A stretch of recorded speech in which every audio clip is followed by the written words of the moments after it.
Hi, good day. Today we're going to look at the API which compares two faces to get results in the likeness.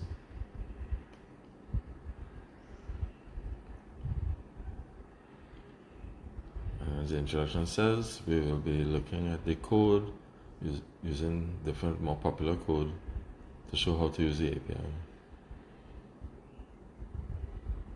We have a video illustration link in the document, which is this video that we're presenting now. The code examples you have for PHP, Python, and JavaScript.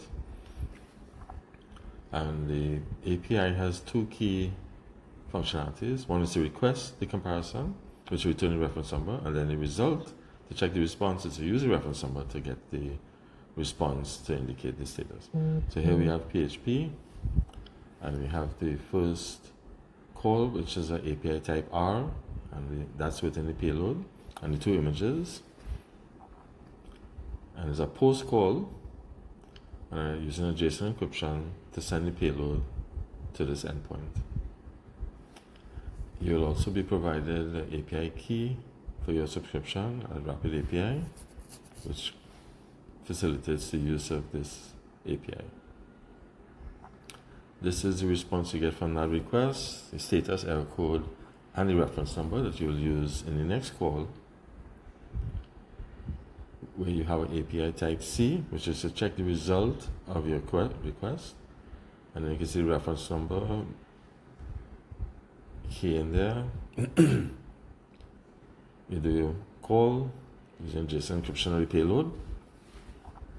And this is the response. Status, error code, status message. If it's a match, no match.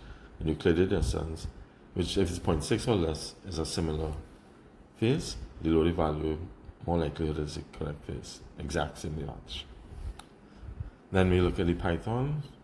Same definition of the payload, API type R to request. And then we initiate the execution of the Python, and it will provide the relevant response. Similar, we have the result request with API type C, and you include the reference number that you received from the previous call with the request for comparison, and that will give the result.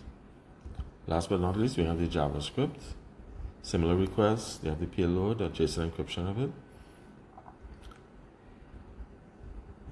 API type R, and the response will be echoed to the console upon execution. As you see there. Alright, and then we have the results, API type C, key in the reference number that was received from the previous call, execute the script, the JavaScript, and in this example, the response will be reflected in the console. And then at the bottom, you can get started to click to the link that will allow you to start using and testing the API. And you subscribe for the type of interaction like with the API, and you'll have it. Alright, so that concludes the tutorial for the face comparison API using two URL source images.